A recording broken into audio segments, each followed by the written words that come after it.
Sí, la idea es, en esta ocasión hacíamos copresentación porque somos coeditores del cuaderno, así que bueno, justamente veníamos los dos. La idea es presentar un poco a quienes no conozcan el cuaderno de Game Studies. Es una iniciativa que nace, tengo que pensar en fechas, es en el 2018, ante la necesidad de un espacio justamente que visibilice y que fomente la producción académica, crítica y reflexiva en torno a los videojuegos local. Porque si bien los Game Studies ya tienen varios años de existencia, eso nos va a hablar Diego, mayormente es en inglés, es en otros países, hay muy poquito latinoamericano si lo hay, y no había nada en Argentina. Con lo cual ahí detentamos entre Game On y la Universidad de Palermo este espacio carente y con necesidad, ¿no? Porque había reuniones, nos íbamos comentando entre nosotros que aplicábamos a tal revista, se empezaban a gestar encuentros, pero no hay dónde publicarlo. Así que bueno, nace así. La primera edición está desarrollada por la Universidad de Palermo y por Game On el Arte en Juego, y presenta un panorama integral en Latinoamérica convocando a distintos académicos, investigadores, profesionales que conocíamos. La segunda edición se suma Diego ya, que queda como parte coeditor, gran equipo, se arma, venimos de distintos campos, y, y ahí las focalizamos en Argentina. Justo ahora estamos cerrando la tercera publicación, que la vamos a estar presentando en el Congreso de Diseño, última semana de julio, si no me equivoco, estamos por ahí.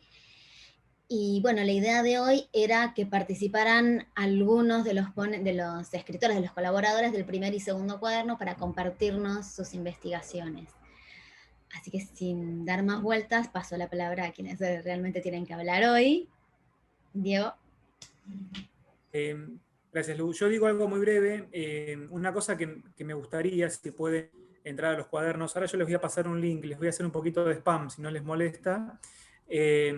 Una cosa que es muy interesante para mí es que en cuadernos, tanto el primero como el tercero que estamos cerrando ahora y el segundo, lo que se ve es, además de este esfuerzo mancomunado institucional, donde ya hay como una efervescencia que antes no existía, o que estaba dispersa, ¿no? Había reuniones, congresos, investigadores sueltos, y ahora ya como que hay una cosa mucho más, una sinergia mucho más interesante.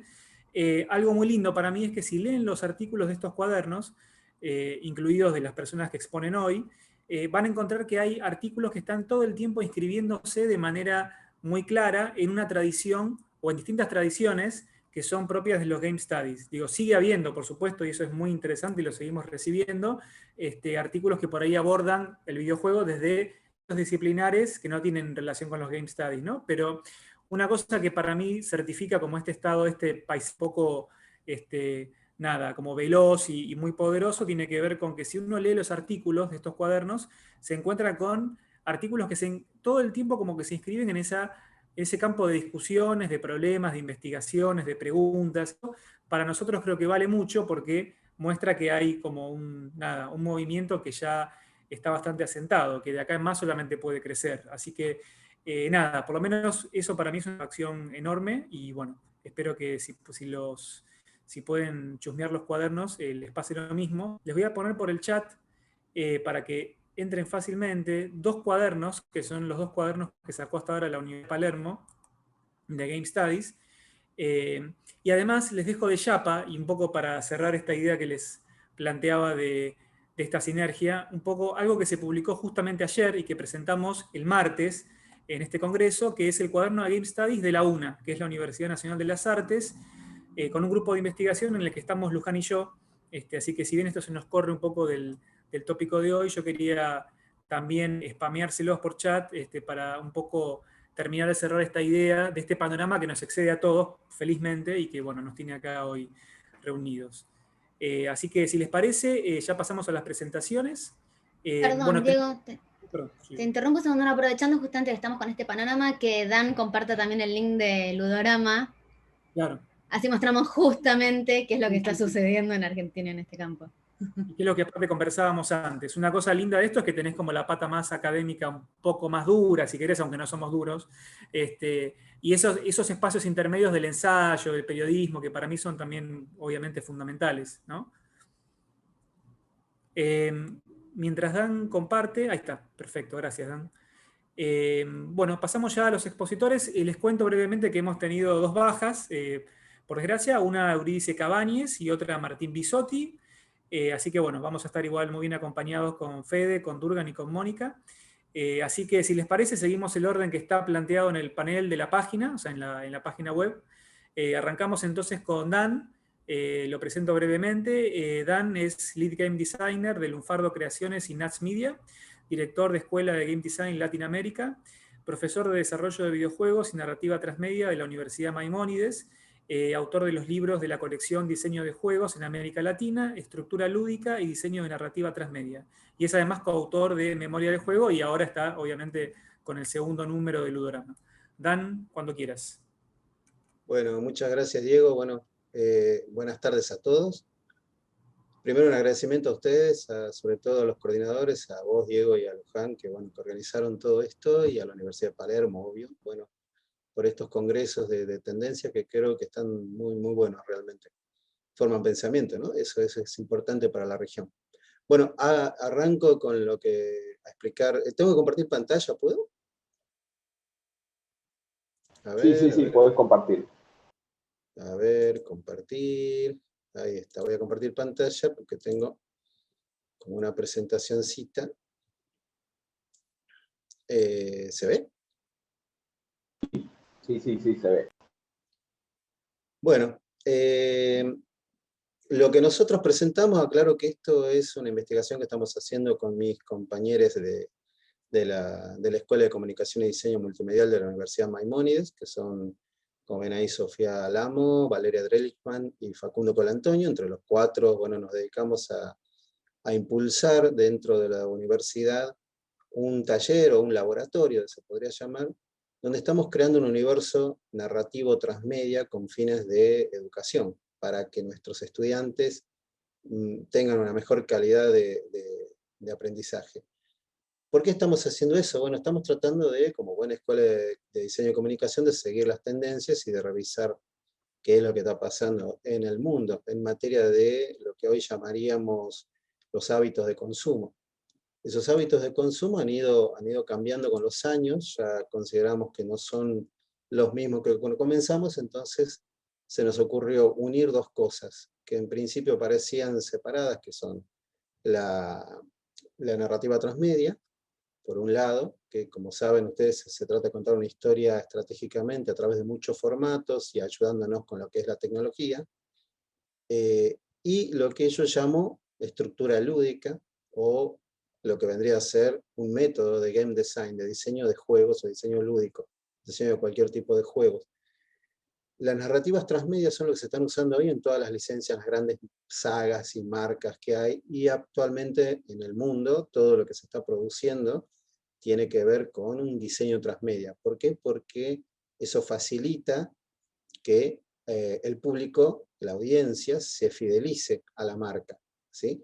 Entonces, bueno, como cualquier empresa, cualquier marca, cualquier autor, uno pretende que el público esté siempre pendiente de lo que uno hace, ¿no?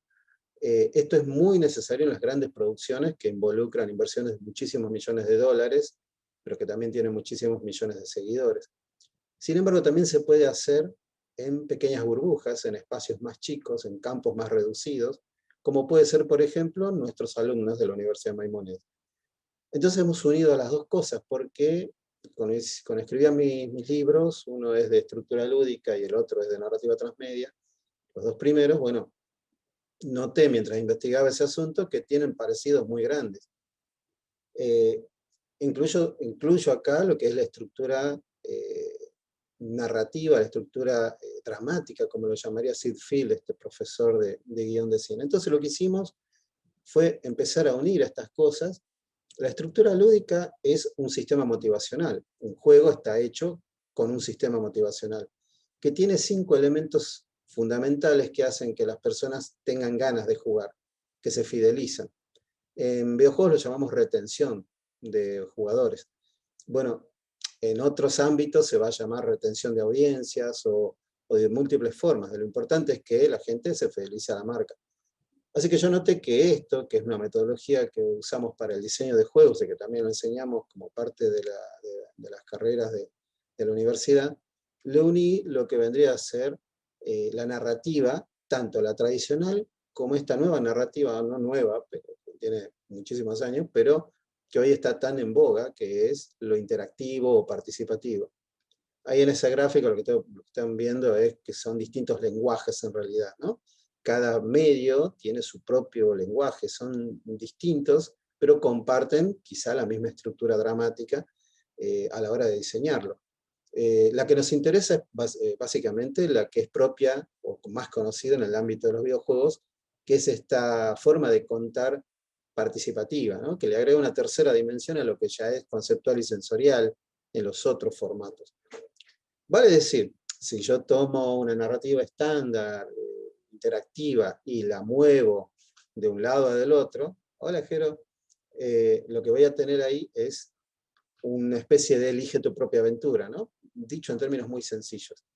Básicamente, el videojuego tiene la chance de que los jugadores podamos elegir qué queremos hacer, básicamente, y vamos caminando a través, o transitando a través de una estructura no lineal, lo que llamaríamos una narrativa emergente. Bueno, entonces, ¿qué hicimos? Lo que hice en especial fue comparar las dos cosas y encontrar los paralelismos. Y gracias a estos paralelismos, lo que hicimos, bueno, después fue desarrollar y dijimos, bueno, ¿cómo lo aplicamos esto a nuestros estudiantes? ¿Cómo hacemos que las narrativas transmedia, o que, mejor dicho, la cursada entera, toda la carrera, tenga un espíritu lúdico y tenga una manera, digamos, que tenga mucha retención y mucho engagement, ¿no? Y que la gente se entusiasme al estudiar o al hacer estos proyectos? Entonces lo que hicimos fue inventar un universo colaborativo que lo escribimos entre los profesores y los estudiantes. ¿De qué se trata? Como en cualquier saga o licencia, lo que queremos es generar un mundo donde muchas personas le agregan contenido, pero que al mismo tiempo conserve cierta coherencia, como son las grandes sagas, para que nuestra audiencia no se decepcione o no se vaya, ¿no? Entonces, comenzamos con una génesis, inventando un universo, estableciendo hitos históricos, es decir, puntos de inflexión o puntos de giro o puntos importantes dentro de la línea temporal del mundo, de este mundo narrativo, y en cada uno de estos hitos contamos una historia. Esa historia que nosotros vamos a contar, que tiene que ver con la invención de, por ejemplo, el mapa transmedia se podría llamar, es muy importante porque nos permite ubicarnos, nos permite seleccionar un área y trabajar sobre esa sin tocar las demás, permite interconectar conceptualmente todo este universo ficticio que estamos creando y expandirlo a través de un montón de formatos. En narrativa transmedia o en producción y diseño transmedia lo que se hace es contar esta historia en muchos formatos. ¿Para qué? Para que el espectador o la audiencia pueda saltar entre formatos y no se vaya de la marca, consuma todo lo que nosotros hacemos. Ejemplos de eso son Star Wars, Harry Potter, la saga de, qué sé yo, de los superhéroes de Marvel o de DC, y 1000 millones de cosas. Todo lo nuevo que sale ya es así, aunque en principio no lo parezca. Entonces, bueno, ¿qué pasaba con nosotros en la universidad? Lo que estamos haciendo es, después de haber generado este universo transmedia, es utilizarlo para los trabajos prácticos de los distintos profesores. Nosotros cuatro profesores que somos, Facundo, Valeria, Sofía y yo, sobre todo, damos nuestros trabajos prácticos en función de lo que es el universo transmedia que hemos llegado a llamar Mimeverse. Y después lo que hacemos es unir, ¿sí?, a través de huecos estratégicos, básicamente agujeros en el guión que yo dejo para contarlos en otro de los formatos, vale decir, en otra de las materias, en nuestro caso, unido con pistas migratorias para saber por dónde puedo yo viajar, y eso viene a estar concentrado en lo que llamamos el Mimeverse. Un poquito en serio, un poquito en broma, no tenemos un nombre real todavía. Pero bueno, básicamente lo que hicimos en principio fue una wiki, donde establecimos, por ejemplo, cuáles son las reglas de expansión que puede tener el universo, o sea, cómo agrego yo contenido, cómo cualquiera de los estudiantes puede agregar contenido ahí, cómo creamos los personajes, cómo creamos los lugares, cómo creamos los objetos, los vehículos, todo lo que se te ocurra dentro de ese universo transmedia, y cómo vamos a ir enlazándolo en estos hitos históricos, y trabajando haciendo los trabajos prácticos ahí. Entonces uno puede elegir un hito histórico en el pasado, o en el futuro, o en el presente, de este universo de ficticio, el Mimeverse, y trabajar sobre eso, y producir y generar material sobre eso. Lo que vamos a terminar haciendo, lo que queremos hacer, es generar una mitología, o antes le llamábamos Biblia del producto. La mitología es todo el compendio de conocimiento que es en el universo, ¿no? Entonces empezamos con esta Wikipedia, con esta wiki empezando, los chicos empezaron a agregar cosas ahí, le establecimos cuáles eran las reglas para que lo pudieran hacer, para que no se perdieran, y fuimos encontrando distintas posibilidades para esto. Y pasó efectivamente, y eso es lo bueno, pasó lo que queríamos. O sea, los estudiantes se entusiasmaron tanto que terminaron haciendo su propia versión del Mimeverse. O sea, desecharon esta que habíamos hecho nosotros, que es feita, hicieron una más fea, pero más completa, digamos, ¿no? Lo que hicieron básicamente fue programarlo, lo están haciendo ahora, año tras año lo vamos haciendo. Este año seguramente lo vamos a seguir expandiendo, vamos a agregar mecanismos que permitan, por ejemplo, controlar mucho mejor la coherencia de los personajes, dónde pueden estar, dónde no pueden estar, qué pueden decir, dónde pueden, ¿no? Funcionar dentro de las historias. Y lo que han hecho es básicamente crear una cantidad inmensa de personajes, lugares, mapas. Son 5 mundos unidos en una roseta de Kempler. Bueno, es una cosa muy linda lo que están haciendo y están todos muy entusiasmados generando este tipo de cosas. Entonces hay como una pasión por hacer estos trabajos prácticos en cada una de las materias, que al final es lo que nosotros queremos. Esperemos que ellos no estén escuchando aquí ninguno, pero básicamente se enganchan y estudian, que es lo que queríamos, que estudien. Básicamente eso es todo lo que estamos ahora trabajando con la gente de Maimo. Pero bueno, eso es todo. Abro a preguntas, o no sé, Diego, cuando vos quieras. Gracias, Dan. Perdón, un comentario que no hicimos antes, que se me pasó a mí, es contarles un poco la modalidad de las ponencias de hoy. Como tenemos 2 bajas, la idea era que si, esto no te lo dije antes, Dan, perdón, que si querían podían extenderse. Claro. Yo estuve dentro de los 10 minutos, creo, ¿no? Estuviste impecable. Si querés 5 minutos más, son todos tuyos, y lo que les propongo es que todos, tanto Fede como Mónica, puedan a gusto extender su ponencia hasta 15 minutos sin problemas. Y vos también, Dan, por supuesto. O sea que tengo 5 minutos más, puedo decir cosas. Pero no queremos forzarte ni ponerte en un compromiso de empezar, si ya lo tienes estructurado. Seguimos y después vamos a tiempo de preguntas. ¿No ves que lo había ensayado? No, mentira. No, me viene bien porque por ahí en 10 minutos, esto es tan grande por ahí que hay muchas cosas para explicar. Básicamente lo que hicimos es, o lo que estamos haciendo es, primero, que todos los estudiantes generen este universo narrativo colaborativo, ¿no? Que de por sí es una cuestión que bastante linda, bastante interesante. Parecía que la gente podría no coparse con esto, pero ¿vieron el fenómeno, por ejemplo, de Wikipedia, que hay gente que desinteresadamente pone ahí su conocimiento? Bueno, el mismo fenómeno se está dando aquí. Los chicos realmente todos, sin excepción, se supercopan con esto. Y la estructura lúdica, es decir, este mecanismo motivacional que está dentro de los juegos, también está acá adentro. Porque es un mecanismo que tiene que ver con satisfacción de deseos, con un desafío, con un sistema de progresión, con algún tipo de objetivos que uno puede tener y con un sistema de recompensa que funciona como reforzamiento conductual. En definitiva, estamos hablando de comportamiento, el comportamiento de nuestros estudiantes. Entonces ellos, a través de este universo colaborativo, están encontrando de repente, digamos, como una emoción de estudiar, que es lo que hemos perdido los profesores, los docentes. Luchamos mucho con la falta de emoción de nuestros estudiantes, que no es culpa, creo, de ellos, sino culpa de esa nueva forma de consumo, donde están todo el tiempo superestimulados, todos nosotros, no solo nuestros estudiantes, sino que estamos todos recibiendo microestímulos constantes a través, por ejemplo, del smartphone, y eso hace que esa segregación de dopamina constante hace que, por ejemplo, leer un libro sea una tarea titánica, básicamente, si el tema no te interesa. Porque al lado de los microestímulos de un teléfono, un libro parece un ataúd, básicamente, ¿no? Entonces, bueno, a través de este sistema estamos logrando que, digamos, lo que hacemos es empatar la forma de consumo de contenidos de nuestros estudiantes con la forma de aprendizaje, o en este caso la forma de trabajar los prácticos, básicamente.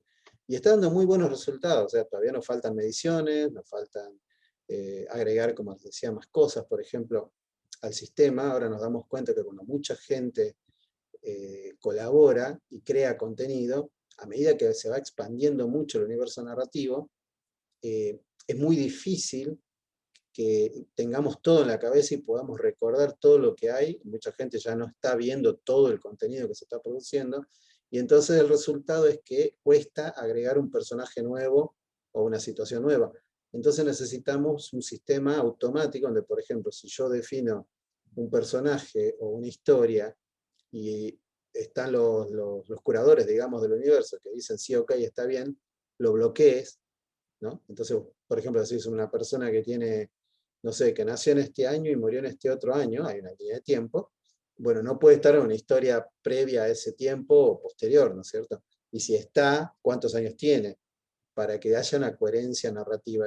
La coherencia es súper importante para que el universo se solidifique. Así que ese es el desafío que tenemos este año. Vamos a ver cómo podemos mejorar tecnológicamente el diseño de la plataforma del Mimeverse, que ya le vamos a poner nombre en algún momento. Y bueno, les puedo compartir el... A ver. No les puedo compartir porque no lo recuerdo. Pero bueno, ya lo vamos a compartir después. el link del Mimeverse.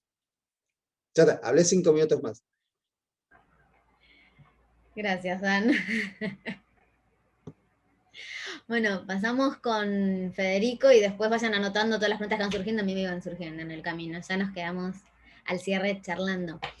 Dale. Lo presentamos entonces a Federico Álvarez, que viene desde otra mirada. Él es cordobés, pero está residiendo en Alemania hace bastante tiempo. Investigador en el Institute for Frontier Areas of Psychology and Mental Health of Fribourg, Alemania. Allí trabaja para el proyecto Virtual Times, financiado por la Comisión Europea. Realizó sus estudios de doctorado en la Universidad de Colonia y la Universidad de Ciencias Aplicadas de Colonia, Alemania. Su tesis doctoral, titulada Time and Space in Video Games, a Cognitive Formalist Approach, estudia la estética temporal del medio y se la súper recomiendo que la busquen. Yo estuve pispeando, todavía no tuve tiempo de ponerme a leer, sigo apilando, pero el trabajo que viene realizando Fede es muy, muy, muy interesante y además es innovador. Y algo de eso estuvo comentando en el cuaderno, así que ahora lo escuchamos. Bueno, muchísimas gracias por la introducción y por la invitación. A ver si puedo compartir mi pantalla. Creo que esta es... ¿Me escuchan bien? ¿Todo funciona? Bárbaro. Bueno, mi presentación, sí, como bien dijo Lu, se basa un poco en mis proyectos de investigación que tienen que ver con el tiempo en el videojuego. Y esta investigación tiene 2 aristas. Una es la psicología, la percepción del tiempo, digamos, y utilizando teorías de las ciencias cognitivas, tratando de entender un poco mejor este medio. Y por otro lado son los aspectos formales del videojuego, cómo se estructura la temporalidad en un videojuego, por ejemplo, ¿no? Esta presentación tiene más que ver con este último aspecto, o sea, tiene todo que ver con este último aspecto, 0 que ver con el primero. Y bueno, voy a empezar un poco sobre la estructura, digamos. Quiero empezar a hablar un poco de lo que llamo el efecto de Día de la Marmota. Ya les voy a explicar qué es eso, no es nada complicado en realidad. Y utilizar una herramienta que me gusta, que es el mapeo temporal de Jesper Juul, un investigador danés. Y después hablar un poco de una paradoja temporal que se genera a raíz de este efecto del Día de la Marmota. Y proponer algunas soluciones. Por suerte voy a tener tiempo para mostrarlas. No es proponerlas, sino son soluciones a esta paradoja que he encontrado en videojuegos. Ya voy a explicar un poco más, obviamente, y dejarlos con un breve comentario final. Y si me sale todo bien, voy a poder meter todo esto en 15 minutos. El efecto del Día de la Marmota. Torben Grodal, un investigador de cine y videojuegos, ya señaló que jugar un videojuego es una experiencia básicamente como andar en bicicleta, aprender a andar en bicicleta o a manejar, ¿no? Repetimos esta actividad y fallamos varias veces, si andamos en bici nos caemos, hasta que en algún punto ya nos dejamos de caer, nos caemos mucho menos. Un videojuego es similar, ¿no? Y él llama esto la estética de repetición, una estética en la que repetimos una actividad constantemente y de esa manera desarrollamos ciertas destrezas, habilidades. Pero el videojuego se diferencia un poco también de la vida real en varias formas, ¿no? El tiempo en un videojuego se comporta de una manera distinta al tiempo real. Y una de esas, como señalaron también varios investigadores, incluyendo Janet Murray y Espen Asset, los fundadores de los Game Studies de alguna manera, es que jugar un videojuego es un poco como estar en la película del Día de la Marmota, que es una película para quienes no la conozcan. Si no la conocen, corran a verla porque es excelente. Y en la que Bill Murray interpreta a este personaje, Phil Connors, que está atrapado en un bucle temporal y se despierta todos los días en el Día de la Marmota y tiene que revivir el día constantemente, por un sinnúmero de veces. Entre otras cosas, lo que esto le permite es saber exactamente qué va a pasar ese día. Él es el único que sabe, que tiene conciencia de este bucle temporal. Entonces, todo lo que sucede ese día se repite todo el tiempo. Entonces, lo que él puede hacer, por ejemplo, es pararse a determinada hora debajo de un árbol y agarrar a un chico que él sabe que se va a caer a esa hora del árbol para que no se lastime, por ejemplo. En el videojuego pasa algo muy similar. Y lo voy a ilustrar un poco ahora con este mapeo temporal de Jesper Juhl. Es un modelo simple que él propone en uno de sus libros, Half Real, ya un clásico de los Game Studies, que él muestra que en un videojuego hay dos líneas temporales, dos líneas de tiempo paralelas, ¿no? Por un lado, lo que podríamos llamar el tiempo del juego, que es el tiempo real, como transcurre en el mundo real en que yo estoy jugando un videojuego. Y el otro es el tiempo ficcional, es el tiempo como transcurre adentro de este mundo ficcional del videojuego. Las líneas verticales entre esas dos líneas de tiempo que se ven es lo que Juhl denomina la proyección, que significa que si yo aprieto un botón en la línea del tiempo de juego, es decir, aprieto A en mi joystick, Mario salta. Entonces proyecta esa presión del botón en la línea de tiempo de juego y se traduce en una acción en la línea del tiempo ficcional, digamos.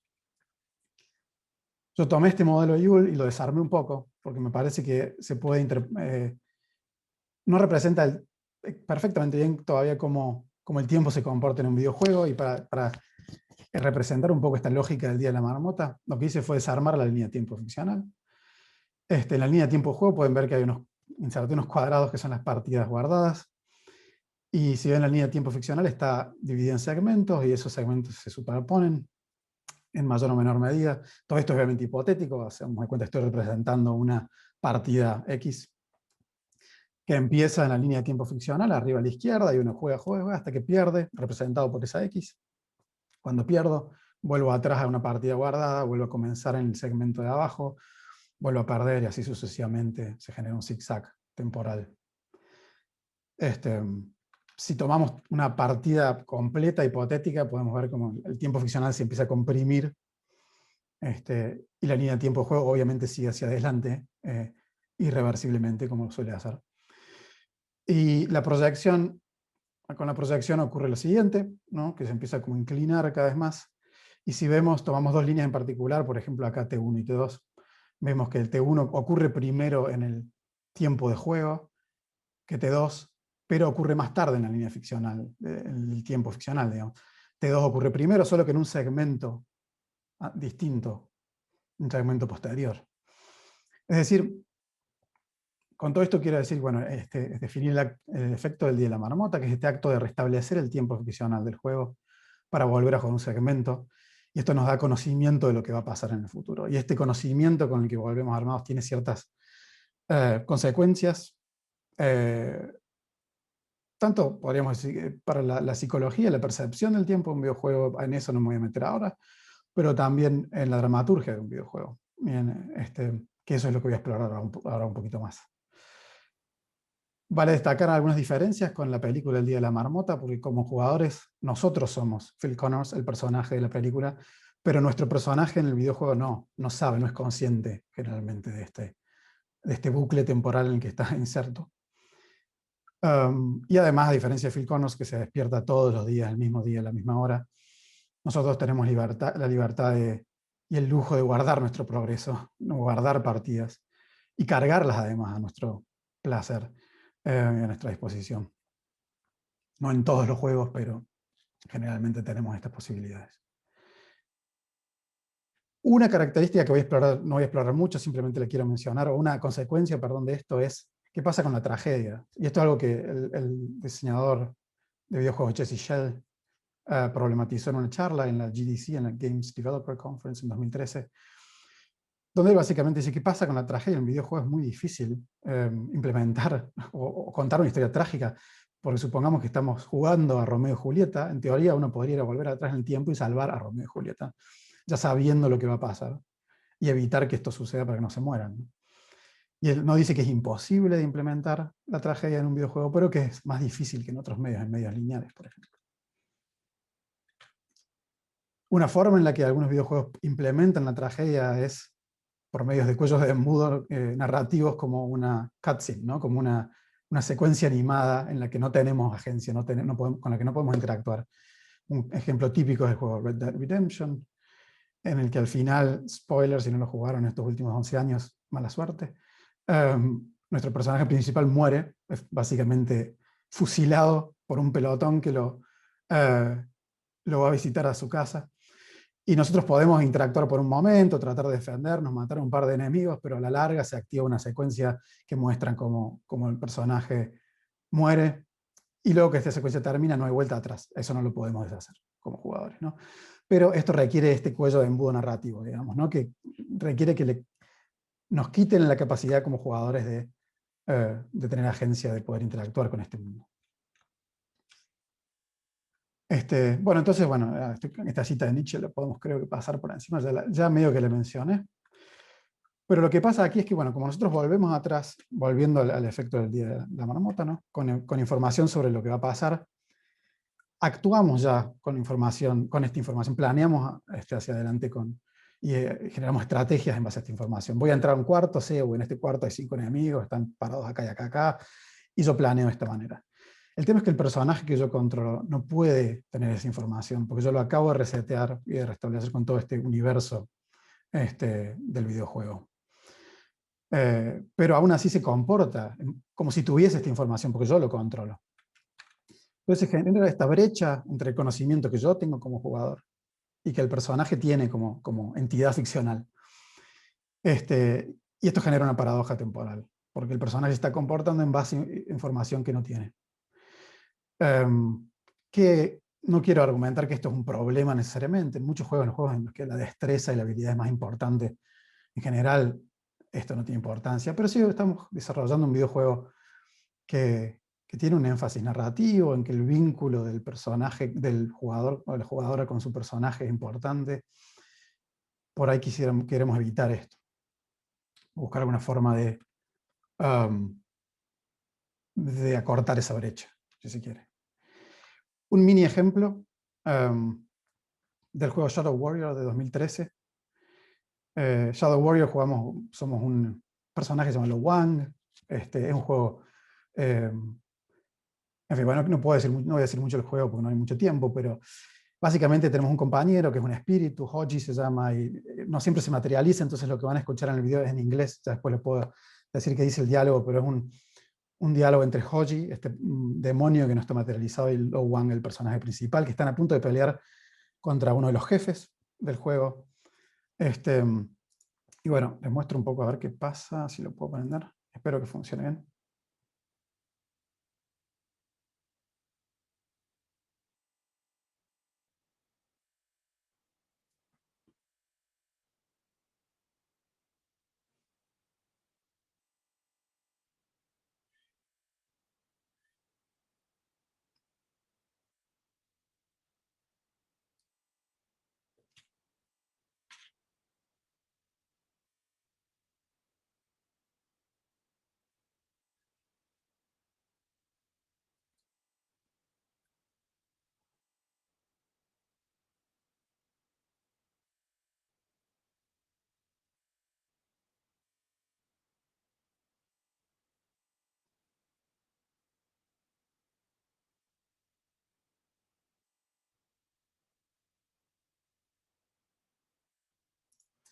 Y esa era la línea de No sé, diálogo.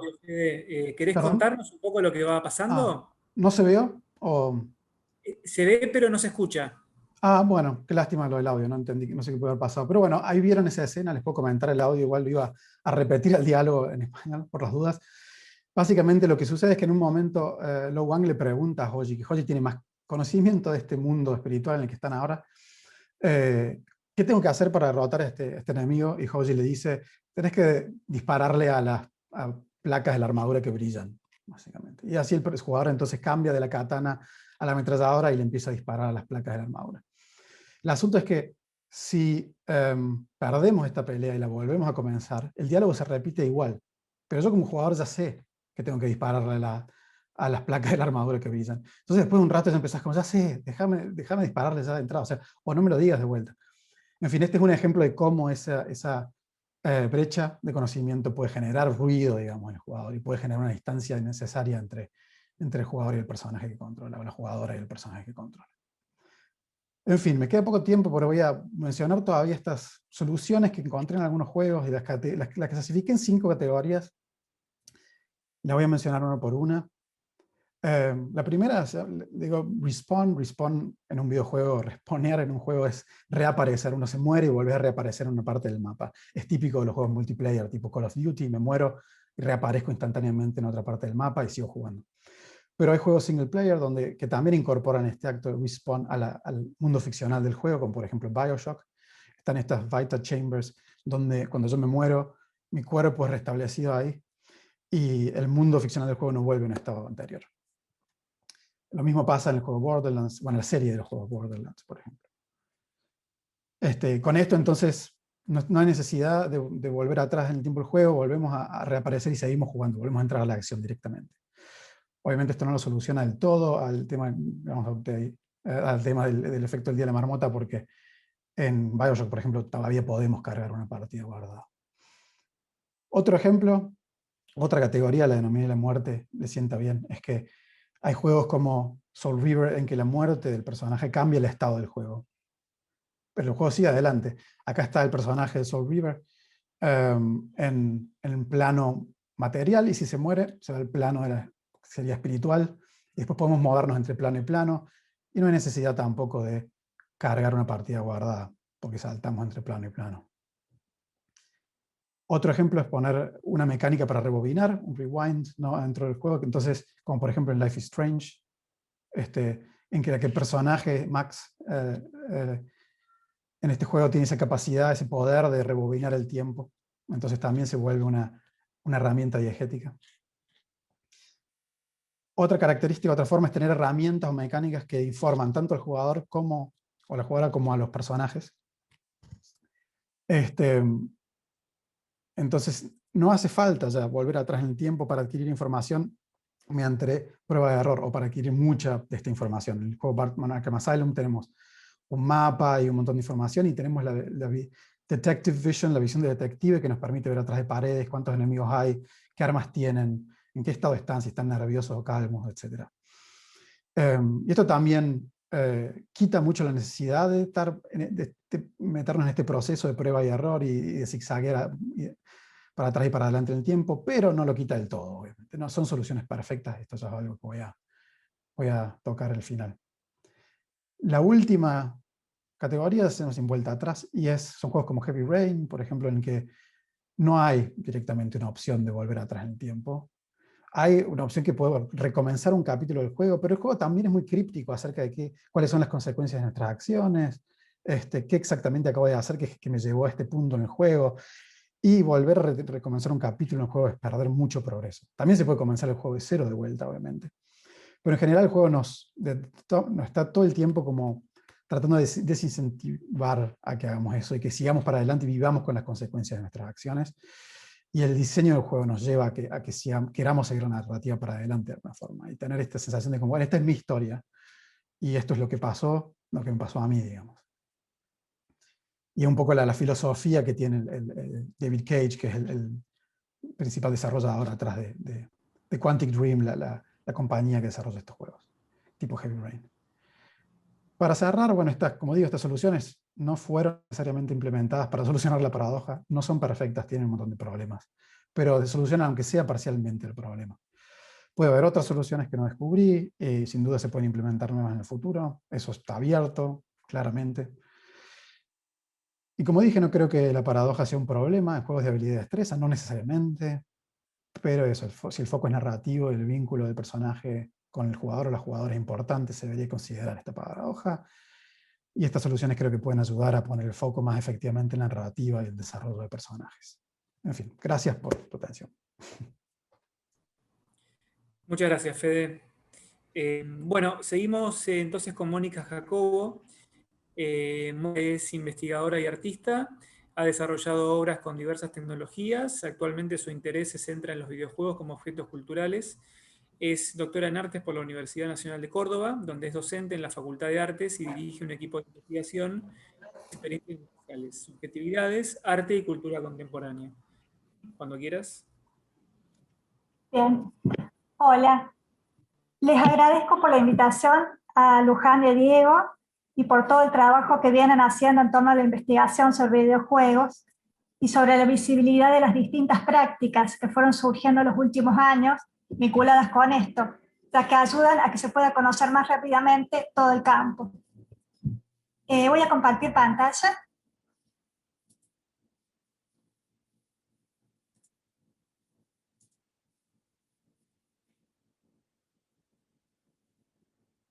¿Se ve bien? Perfecto. El trabajo que voy a presentar busca destacar la objetualidad en los videojuegos y cómo ésta vincula este campo con el arte a través de los controles alternativos. Si bien la venta de copias materiales de videojuegos poco a poco fue sustituida por la distribución online, cada vez con más frecuencia en festivales y exhibiciones de la industria de los videojuegos, se presentan propuestas que incorporan elementos objetuales. Los controles son una parte central de la interfaz. Al ser esta el aspecto percibido por el jugador, su forma y comportamiento es lo que define la poética de los videojuegos, mientras que la programación permanece oculta. En la construcción de la interfaz para videojuegos, del mismo modo que para las obras de arte interactivas, intervienen mandatos provenientes del diseño, a causa de su fin, que es la comunicación, y se advierte la adhesión a búsquedas científicos tecnológicas, devenidas también del propio uso de las tecnologías. La interfaz como elemento que es un intermediario que hace posible la experiencia del usuario, requiere seguir ciertos principios para poder cumplir su función. Estos principios, que son indispensables para un producto con fines comerciales, pueden ser tenidos en cuenta al realizar controles alternativos para videojuegos, pero también, por el contrario, pueden ser explícitamente contravenidos en función de la experimentación. La interfaz humano-máquina suele responder también a paradigmas de interacción que los científicos de la informática tienen como metas de investigación. Entre los observados, entre otros por Price, resulta de interés el referido a bits tangibles y también el de la interacción virtual y física. La categoría de controles alternativos comenzó desde hace menos de una década a ser cada vez más frecuentes en festivales y exhibiciones sobre videojuegos. La Game Developers Conference incluye desde el 2014 la exhibición Alt Control GDC, en la que se convoca a desarrolladores a presentar trabajos con dispositivos diferentes de las interfaces tradicionales. Así como este, hay numerosos otros eventos en el contexto internacional que incluyen esta categoría. Entre ellos podemos destacar el Museo ZKM, que es una institución que desde hace más de 30 años se dedica a las artes electrónicas, el Festival Amaze, que tiene lugar en Berlín, la muestra Video Games Design Ladies Group, llevada a cabo entre el 2018 y 2019 en el Museo Londinense Victoria and Albert, y en Argentina Game On, que incluyó desde sus inicios, en el 2009, experimentaciones de la producción de videojuegos, así como interfaces físicas y creaciones de artistas tecnológicos. Y es precisamente dentro de la edición 2019 que se encontraban los 3 trabajos que analizaremos acá.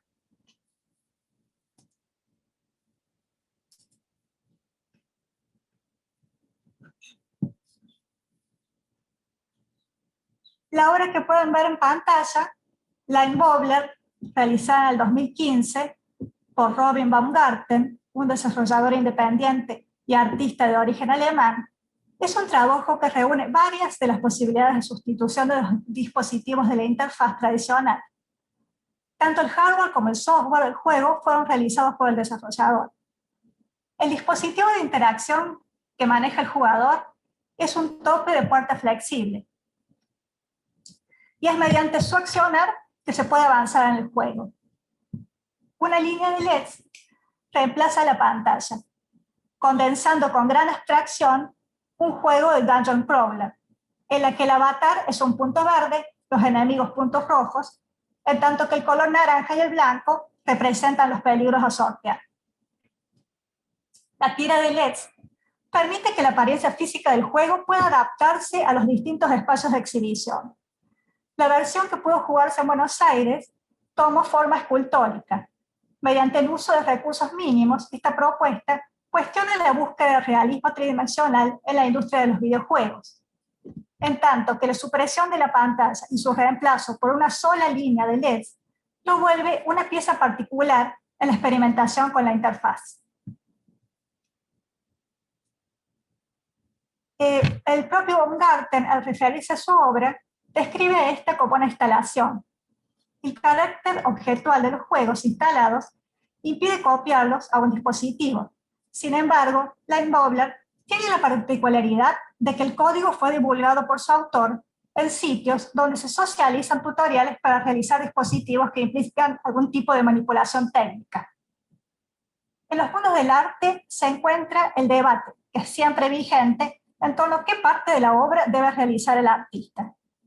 De acuerdo con Howard Becker, por un lado la idea de que éste debe tener ciertas habilidades técnicas para ser considerado un artista, y por otro, la creencia de que el productor simbólico solo debe aportar la idea y puede encargar lo demás a técnicos o especialistas.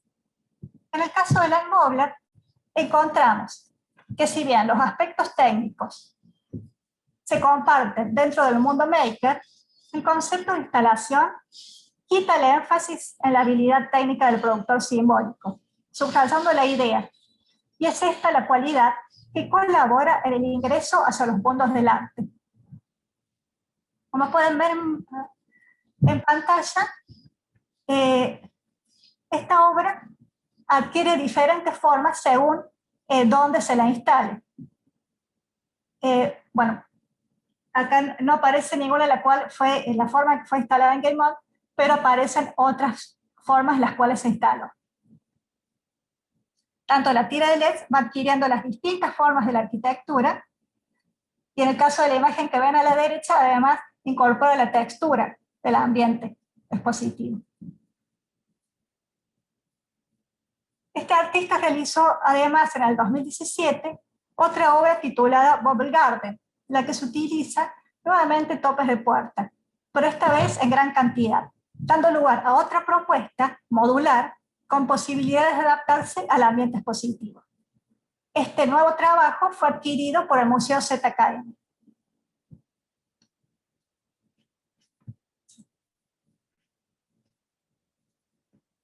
En el contexto de Game On, se pudo apreciar también Buscador Estelar de Sueños, de la diseñadora y artista argentina Laura Palavecino. Este trabajo se podía observar apenas se ingresaba al espacio expositivo del festival, por el tamaño de las proyecciones que se destacaban en la distribución general. Buscador Estelar de Sueños se presentó por primera vez en el 2016 como un proyecto de una instalación lumínica interactiva para la Bienal Košice, donde obtuvo una mención del jurado. Según palabras de la autora, las constelaciones utilizadas en la obra no son las convencionales reconocidas por la Unión Astronómica Internacional, sino que son fruto del imaginario poético personal, que oficia como guía en una trayectoria artística propia. Como vemos, los dibujos que se forman mediante líneas que unen las estrellas son animales de aspecto inocente, vinculados a cuentos y mitos. Esas imágenes aparecen proyectadas frente al objeto que se utiliza como interfaz para la interacción, que es una maqueta de acrílico con la representación en 3 dimensiones de una ciudad. El aspecto del conjunto es brillante y luminoso. ya que contiene luces LED que irradian por los bordes del acrílico, donde la luz remarca los contornos. En el centro de esta maqueta se encuentra un dispositivo que se basa en el funcionamiento de un astrolabio. Mediante una manecilla que se puede mover, el espectador o jugador produce cambios en las imágenes proyectadas, permitiendo ver las distintas constelaciones propuestas por la autora. Palavecino tiene formación como diseñadora y en su trayectoria cuenta con la experiencia de haber sido seleccionada para participar en la Game Developers Conference dentro de la sección Alt Control GDC, con un trabajo llamado Orpheus Quest, realizado en equipo junto a Raúl Palavecino y Aníbal Bormenchi. El buscador estelar de sueños no se puede bajar de internet, y tampoco es posible jugar con él en la intimidad de una habitación por las características materiales de su interfaz. La interacción se realiza en espacios públicos, en una jugada corta, que permite explorar las variantes existentes dentro de su poética. En esta obra, así como en Line Wobbler, los objetos funcionan realizando el pasaje del jugador desde fuera a dentro del juego u obra. En términos de Janet Murray, son objetos umbrales que mantienen el sujeto dentro de la obra y a la vez son la puerta de salida, el cordel en el laberinto hacia el mundo real. Estas experiencias transicionales de pasar a percibir la narración o experiencia como real es muy frágil. Ante la pregunta de cómo entrar al mundo ficcional sin romperlo, los desarrolladores encontraron una solución mediante el recurso de utilizar objetos físicos, como umbrales u objetos encantados, que sirven para penetrar en un juego, en estos casos juegos de jugada corta.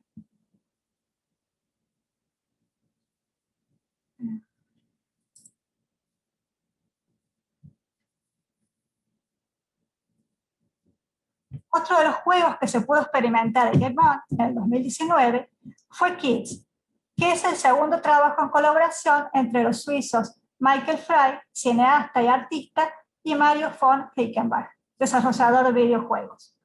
Kids hace uso del blanco y negro como parte de su estética y tiene la particularidad de poder exhibirse en más de un formato, ya que puede presentarse en el lenguaje del videojuego como corto de animación o como instalación.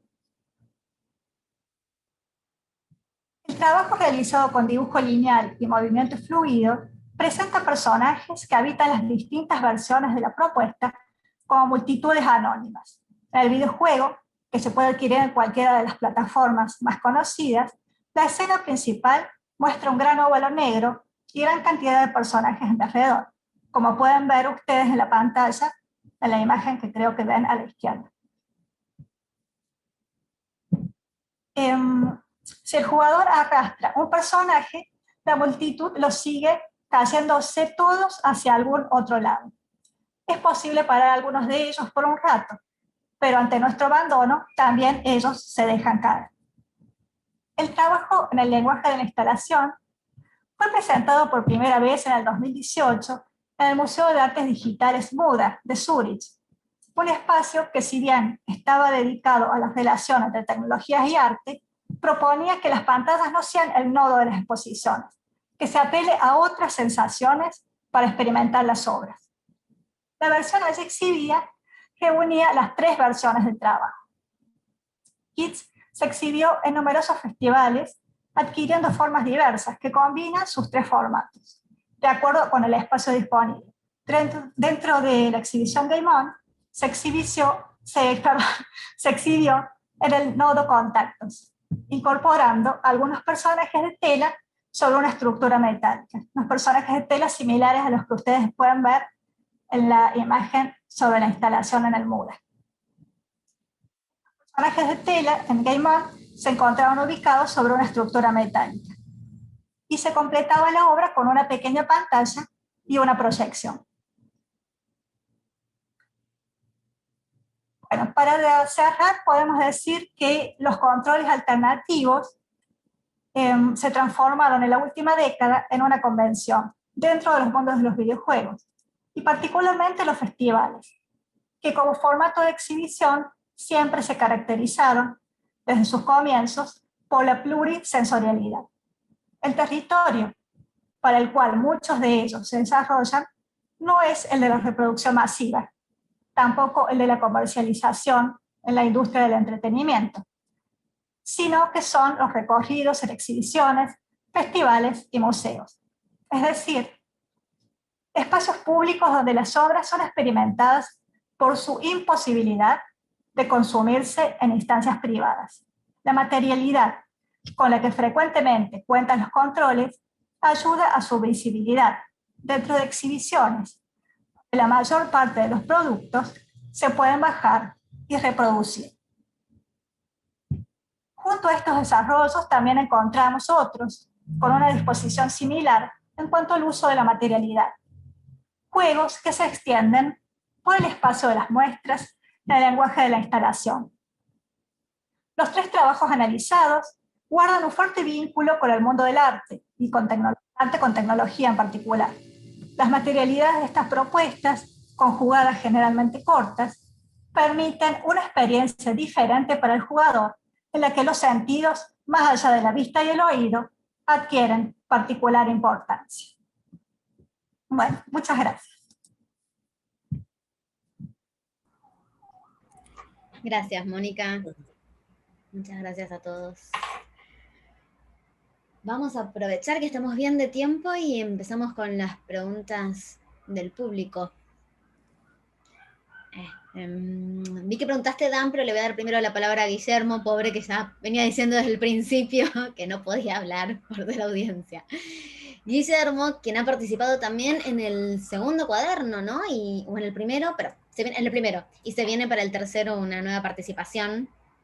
Él pregunta, ¿cómo se desempeña lo que planteas en donde la dicotomía, para Federico, no sé, claro, en donde la dicotomía juegos de desafío versus juegos narrativos no se da? Por ejemplo, Minecraft, y en general el mundo del sandbox. ¿Cómo se experiencia el tiempo y la experiencia interactiva? ¿Se trata de un nuevo paradigma? Gracias por la pregunta. A ver si... Sí, a ver, es verdad, es cierto que esta dicotomía, esto que yo planteé, quizás como una dicotomía, ¿no? No lo es en la mayoría de los casos, ¿no? Y tenés juegos como Heavy Rain que tienen un énfasis particular en la narrativa, pero después tenés juegos que están más en un área intermedia, ¿no? Bueno, en el otro extremo de Heavy Rain quizás tendrías Tetris, ¿no? Que yo diría, no te cuento una historia, es un juego, lo puedes tomar, lo que estás viendo es lo que hay, y no hay realmente una narrativa ni un mundo ficcional per se. Pero entre medio está en medio de esos 2 extremos quizás está en la mayoría de los videojuegos, y ahí a lo que creo que, digamos, sobre Minecraft realmente no puedo decir mucho porque lo he jugado poco, pero hablando del mundo en sandbox en general, depende mucho del juego también, ¿no? Por ejemplo, un juego como el GTA tiene un mundo ficcional, te está contando una historia y ya, si bien es un juego también con muchas mecánicas lúdicas y con énfasis en lo lúdico también muy fuerte, esta pata narrativa también es importante y entonces mis consideraciones acá también son relevantes. Y lo que hace GTA, por ejemplo, es un poco jugar con esta solución que yo mencioné del respawn. Te morís y lo que haces es reaparecer en un hospital. El juego pretende que no te moriste en realidad, qué sé yo, desmayaste, te vino a buscar una ambulancia y, bueno, hacemos una elipsis, ya te recuperaste, saliste del hospital, perdiste X cantidad de plata en el juego porque tuviste que pagar por el tratamiento. Que es como además un castigo por haberte muerto, digamos, ¿no?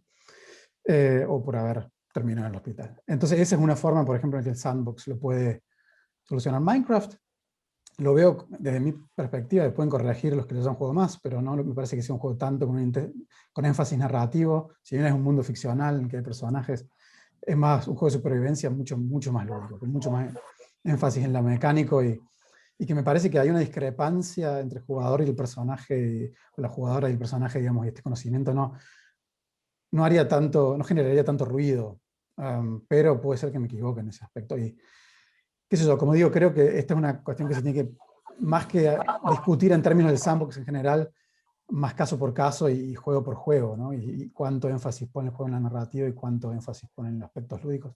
O si tiene, si no tiene por ahí un aspecto narrativo para nada. En fin, no sé si podemos hablar de un nuevo paradigma necesariamente, pero quizás haya sandbox o cosas que tienen aspectos que no he considerado todavía. Eso, si no sé, o sea, Guillermo hizo la pregunta, ¿no? Si tenés algo que agregar en ese aspecto, me encantaría escuchar lo que tenés para decir. Mientras, había una pregunta de Dan sobre el caso del permadeath, ¿no? ¿Qué pasa cuando el protagonista, el personaje, el avatar muere de manera permanente? ¿Qué sucede ahí? Sí, estoy viendo la pregunta, veo que tiene dos partes la pregunta. La segunda parte, encantado. Gracias por la invitación. Saquemos eso del medio. La primera parte.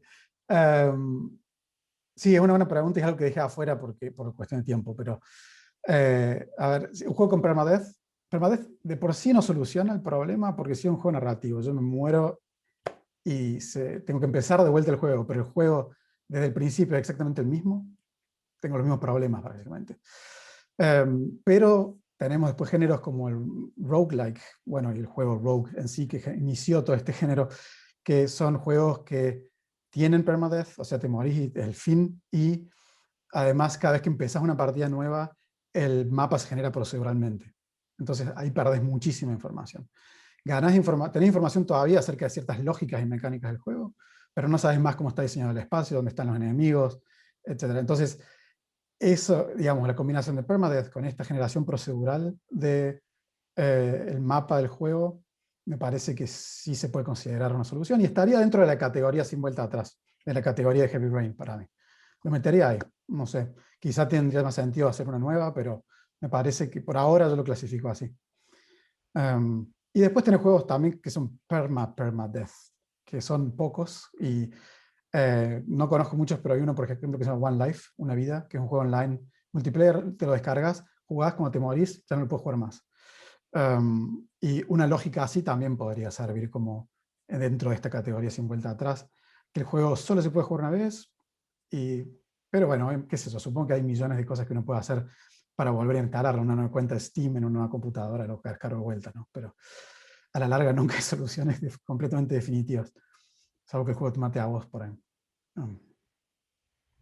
¿Te parece, Fede, que hay algo como una tendencia, lo pensaba a partir de tu presentación, de juegos que trabajan justamente como sobre esta idea del morir y volver de manera expresiva? Digo, bueno, el caso de los juegos Rogue es claro, pero hay juegos que lo hacen más creativamente. Por ejemplo, Rogue Legacy, donde está esta idea del linaje y donde cada descendiente muere, bueno, muere el descendiente y aparece como un descendiente nuevo con diferentes rasgos, ¿no? Pero incluso en juegos que trabajan sobre la mecánica de castigo del haber perdido, como esta mecánica de Dark Souls, ¿no? Desde que se vuelve para atrás y se pierde el botín. Pensaba en juegos como The Messenger, donde aparece este bichito cuando morís que te insulta, te agrede, y después cuando empezás de vuelta a nivel te acompaña y te roba mientras las moneditas que vas juntando, ¿no? ¿Te parece que hay como una tendencia de los juegos de trabajar específicamente sobre ese círculo de vida y muerte, repetición, y hacerlo de manera, si querés, expresiva, narrativa, no sé cómo llamarlo, pero... Creo que sí, creo que hay una línea, digamos, de ciertos videojuegos que trabajan con eso conscientemente y lo incorporan en las mecánicas y lo trabajan de distintas maneras. Dark Souls creo que es un buen ejemplo. No he jugado de Messenger, no lo ubico, así que no me interesaría jugarlo ahora que lo mencionas, lo voy a buscar. Hay juegos, he visto, no me acuerdo el nombre, pero en la próxima generación, ahora que los juegos que se vienen para PlayStation 5 y etcétera, hay uno que tiene algo que con esto también, no me acuerdo, con esta idea del loop temporal. Y después tenés, o sea, sí, creo que hay como que se empezó a explotar más esta cuestión de las mecánicas temporales en los últimos años. Incluso con el viaje en el tiempo dentro del videojuego, como juegos como Dishonored 2 o como Titanfall 2 tienen niveles donde estás todo el tiempo viajando entre el pasado y el presente del mapa en el que estás. Y, o sea, para responderlo de manera breve, creo que sí, que es una tendencia, tendría que pensarlo más para una respuesta más elaborada, pero tengo esta sensación también, sí. Recuerden que pueden dejar las preguntas en el chat. Dan, una pregunta. Bueno, si bien tu trabajo específicamente habla, bueno, el trabajo del equipo habla de la cuestión de lo transmedia y lo lúdico, vos en un momento decís que la estructura lúdica funciona también en la propuesta, ¿no? En la propuesta pedagógica, digamos. y decís, bueno, que los chicos no se enteren para que no se den cuenta que estudiaron así de manera secreta. ¿Te parece un poco que hay como un diálogo entre el trabajo tuyo, el equipo, y no sé si llamarlo gamificación, porque hoy gamifica es un término polémico, medio devaluado, bueno, no sé, pero ¿te parece que hay algo de ludificación en esa propuesta también que no solamente abarca el diseño del juego en sí y de ese mundo transmedia, sino también la experiencia misma de ese proceso? Sí, sí, en realidad la gamificación es el uso de técnicas de diseño de juego en otras cosas, digamos, que no sean videojuegos o juegos. Así que en realidad bien podríamos hablar de una narrativa o un proyecto gamificado. No está mal decirlo porque básicamente la gamificación usa esos mismos elementos de la estructura lúdica. Hay diferencias, pero es también correcto. Lo que pasa que por eso yo lo llamo estructura lúdica y no game design por ahí, que se asocia mucho a lo que es el videojuego o el juego analógico, digamos, ¿no? Entonces, va por ahí, digamos. Básicamente es utilizar elementos que son muy atractivos, que tienen que ver con la forma en que nosotros respondemos ante los estímulos, la forma de comportarnos, ¿no? Que son ramas que las estudias la psicología de la conducta, que son como 3 escuelas, y bueno, más o menos unas de esas coinciden en que cuáles son los estímulos que hacen que nosotros queramos motivarnos para hacer las cosas. Y el propósito era así, era usar lo mismo que harías como si fuera un videojuego, simplemente que en lugar de matar orcos, estás aprobando materias. Pero es básicamente eso, sí. Sí, sí, sí. Y lo que decía, permito, ¿no? Lo que decía Federico, estaba pensando, es como que la separación entre el avatar y el jugador, la jugadora es irremediable. ¿No? Porque, a ver, en la vida real, por ejemplo, cuando uno comete un error, aprende de esa experiencia y tiene una probabilidad muy alta o alta de no volver a cometer el mismo error. Bueno, no siempre pasa eso, ¿no? Por ejemplo, con las parejas que uno elige y eso. Pero básicamente, digamos, uno tiende a no meter la pata de nuevo, pero no muere, ¿verdad? Después está el tema de la reencarnación, que es otra cosa. El respawn, esta resucitación que uno tiene en el videojuego, es como que está emulando una cosa que no existe en la realidad, que es morirse y volver a empezar. Tal vez una solución desde el diseño sería que no te mueras, de alguna forma, pero es medio extraño igual. No sé si hay una separación ahí que sea irremediable realmente. Pero bueno, es muy interesante el tema, ¿no? Las distintas maneras de cómo... Porque uno siempre que te morís, o sea, volvés al juego, sabés ahora cómo te moriste. Y es una información muy interesante. Vas a tratar de no cometer el mismo error. Y desde el punto de vista del diseño, ¿cómo harías para que eso no ocurra? Para que tendrías que olvidarte, tomarte un tónico ¿no? de cosa de los hombres de negro y volver a olvidarte vos mismo, pero entonces el juego siempre cometerías el mismo error. El Es una propósito del juego no característica, sería tener esa experiencia, tal vez, no sé. ahí te interrumpí, Dan, porque es una característica del juego, ¿no? Digo, Quantum Link apuesta a esto, justamente, a esa expertise que uno adquiere con estas muertes y lo lleva como la máxima ponencia de la estrategia. Claro, claro, ese es un caso donde se explota ese aspecto de lo que es el juego, ¿no? Esto de volver con la experiencia de haber fracasado y tratar de superar el desafío que tenés en el momento. Es complejo el tema. Da para una tesis. ¿Se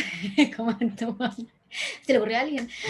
Tengo una pregunta para Mónica, aprovechando los últimos minutos. Mónica me preguntaba, bueno, mira, a ver, justo está escribiendo Guillermo, y yo tenía una. Guille dice, a propósito de las instalaciones artístico-interactivas, ¿qué tanto juego aquello que deja el sistema o la estructura lúdica para desenvolverse como experiencia?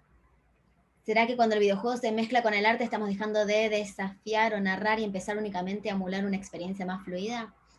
Es una pregunta amplia. A ver, ¿qué tanto juego aquello que deja el sistema o la estructura lúdica para desenvolverse como experiencia? Y me parece que el juego es experiencia. Una parte, jugar, me parece que claramente se basa en la experiencia, porque digamos, esa experiencia otra, distinta a la vida cotidiana, es lo que nos hace jugar. Entonces no le veo la distancia, digamos. Puede haber narración y puede haber desafío en la obra de arte también. Me parece que las experiencias pueden variar dentro de lo que son el game art. Coincido. Te hago una pregunta yo que me quedaba pensando. Seguro que estuviste reflexionando sobre esto este año en pandemia. Yo también anduve dándole vueltas. ¿Qué pasó con la objetualidad? Justamente que es el protagonista en tu cuaderno. Y este año que nos hemos ido a todo lo digital, ¿qué ha pasado con todo este espectro que se abrió de las obras site specific ahora en el mundo virtual? ¿Qué pasó? Bueno, claramente todas las obras vinculadas al game art han ido hacia la no objetualidad. Ahora, creo que lo que nos demostró esta etapa de la pandemia, de aislamiento y bueno, todo lo que conllevó, es que precisamente necesitamos de la objetualidad, que es como un plus que nos brinda esas experiencias otras, ya sea en lo que es game art, o en los videojuegos, o bueno, en las distintas necesidades que tenemos que tienen que ver con lo objetual. Que si bien la pasamos muy bien muchos de nosotros al vivir muchas cosas a través vía virtual, hay una necesidad que permanece, me parece, como seres humanos. Sí, coincido. Así han salido todas las herramientas de exploración virtuales, ¿no? Que buscan salir del Zoom y ver cómo incorporar un poco de lo físico, de esto que estamos añorando tanto. Somos seres sociales, después de todo. Exactamente, como que hay una añoranza, me parece, por la cuestión física. Y también, digamos, estas obras que analicé, me parece que dan cuenta de que esa necesidad existe y obviamente veremos qué pasa cuando termine el periodo de pandemia. Y además hay algo, me parece, que en las obras que vos trabajás, Moni, se pone manifiesto, que es la materialidad del contacto con el dispositivo, con el aparato, más allá del juego o de la obra. Es una cosa que de alguna manera el videojuego fue como, no digo dejando de lado, pero que fue concentrando en ciertos dispositivos que son la computadora, las consolas. Bueno, Nintendo como que todo el tiempo innova con eso, pero digo, la experiencia del arcade, por ejemplo, que era no solamente en el espacio privado, sino público. Uno jugaba al lado de otro, un desconocido, y aparte jugaba tocando palancas, bueno, por lo general dispositivos gastados, bueno, etc. Digo, hay algo de esa materialidad que parece que, si analizás, estuviera obviamente muy puesto por delante, y que aparte se hubiera perdido mucho más en la cuarentena. Digo, como que por más que uno siga jugando videojuegos en la casa, está jugando siempre con el mismo dispositivo, mismo joystick, mismo teclado. Digo, hay algo ahí sensorial que obviamente se pierde. Y bueno, creo que es algo, incluso más allá de las obras, o a pesar de las obras, creo que eso es algo que está totalmente suspendido. Pasa con el cine, ¿no? Vemos todas las mismas películas, pero verlo ahora está 8:30. No es lo mismo que verlo en el dispositivo cinematográfico, sí, para nada. Claro.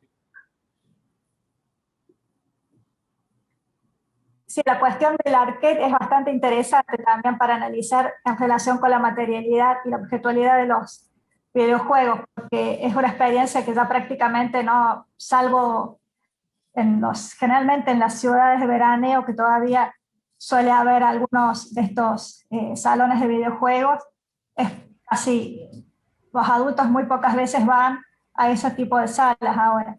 Y bueno, yo en mi infancia y adolescencia, sí, digamos, disfruté de esos dispositivos físicos y la verdad que, bueno,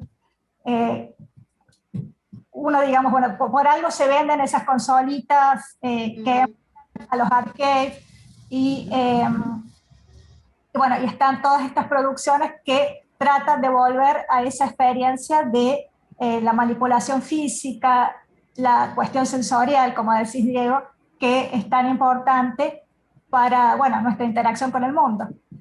Lo interesante es que vuelven como juegos de autor, ¿no? Este es un revival, pero son obras únicas.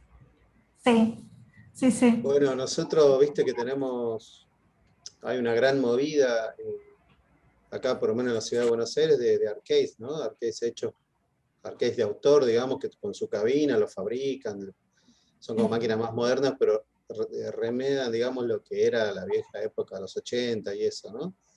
Claro, ¿Por qué es pero no importante están lo físico? ¿Por qué les parece que es importante lo físico? ¿Por qué? para vos no es Ah, importante el físico, a ver, para vos no. ¿por qué? ¿Por qué? No sé, yo considero que la cuestión virtual nos demostró la pandemia que podemos sobrevivir sin lo físico, pero es algo que se añora, me parece. ¿Pero es costumbre o es una necesidad, digamos? ¿Por dónde irá esto? Yo creo que es intrínseco humano, o sea, somos animales, somos seres sociales, sí. Desde el principio jugamos. A ver, hablemos del juego, y el juego en general es en comunidad, si bien hay juegos solitarios, pero... Yo no sé por qué, pero es verdad que el arcade en sus primeras épocas tenía como una oferta material, sensorial mucho más amplia que la actual. Digo, uno iba al arcade y se sentaba a manejar un autito, se subía a un helicóptero, había juegos electromecánicos donde no había pantalla, pero igual estaba. Después aparecieron los juegos de ritmo, ¿no? Con baterías, guitarras, cuando Dance Revolution, todo eso. Y creo que eso es algo que de alguna manera se fue achicando. No digo que sea para nada, pero que se fue achicando y como que había un repertorio sensorial que hoy no está. Hay gente que vos tenés un cochecito, de hecho, Lu. O sea que eso es una cosa que se puede adquirir, pero es algo como que dejó de ser masivo. Te tiene que interesar conseguir eso, tenés que buscarlo para conseguirlo. Antes era una cosa que uno iba por Flores, por los centros, y se encontraba con un autito, una pista para bailar. Y eso, digo, no tengo una explicación, pero creo que algo que reaparece con estos juegos que decimos Moni, pero transformado, como decía Lu, ¿no? Como, bueno, juegos de autor no se pueden jugar en otros espacios. De hecho, son juegos donde a veces no se juega, prácticamente no se juega en el sentido que jugamos videojuegos. Una cosa Estoy pensando una cosa que todas tiene que ver por ahí opiniones. con Federico y con Mónica, ¿no? Como conectando cosas. Digo, ¿qué pasa si estamos yendo, me parece a mí, sin descanso hacia la virtualidad, a un cierto tipo de virtualidad, ¿no? En los juegos, digo. Va a haber un momento en que nos podamos enchufar acá el RS232 y estemos dentro de una realidad virtual donde el avatar ya somos nosotros. Me estoy preguntando si... Ready Player One, estás muy... Sí, como un Ready Player, un Matrix, la típica, ¿no? No sé, lo físico siempre vuelve a tirar. No creo que sea un camino ineludible que nos vamos a... Pero cuando ya sientas que físicamente estás en esa virtualidad y te va a pasar esto de que te morís y podés respawnear, y va a pasar, vas a tener esa experiencia, ahí sí vas a tener la misma experiencia que el juego, ¿no? Falta poco, 3 años. Sí, 4. Pero también está todo el tema de la objetualidad, en tanto objeto que se desea y se quiere también ahí.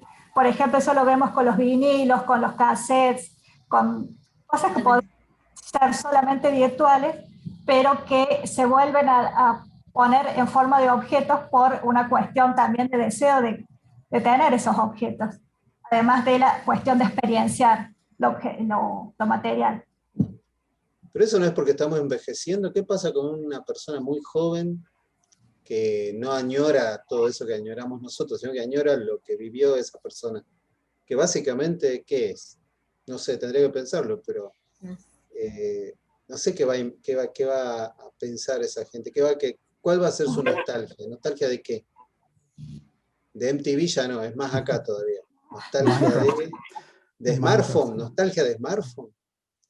Ahí Jessica dice, no sé si tendrá que ver, también es por un tema de ansiedad, aferrarse y experimentar con algo físico que despierte los sentidos. Vos decís, Dan, porque nos acercamos a la permadeath, básicamente. Claro. Sí. ¿Quién sabe? Quizá Qué lindo cierre que está quedando, chicos. Y yo los voy a como que no sabemos nada. Interrumpiendo porque ya se nos están sumando participantes de la siguiente charla que comienza a 1:30. Así que nada, yo les quiero agradecer a todos por esta terrible charla que han tenido, que ha sido así, ha sido como una charla, la verdad que ha sido amena para escuchar. Te agradezco agradezco, Diego, y te agradezco, Luján, por haber coordinado la charla. Y bueno, los dejo para que se vayan despidiendo. Dale, Pablo, muchas gracias a vos. Y también le agradecemos a Andrea Pontorriero, que ayudó bastante con el armado de la mesa. Les dejamos al final unos cuantos links para que vean de los cuadernos de la UP, de la UNA, la tesis de Fede, Ludorama, que va por su segundo número. Así que bueno, en parte esto, gracias a todos, gracias a los tres por estar acá hoy, a todos los que participaron como público y preguntaron también. Así que bueno. Muchas gracias, gente, por Muchas la invitación gracias. y que tengan buena semana. Muchas gracias por la invitación. Muchísimas gracias.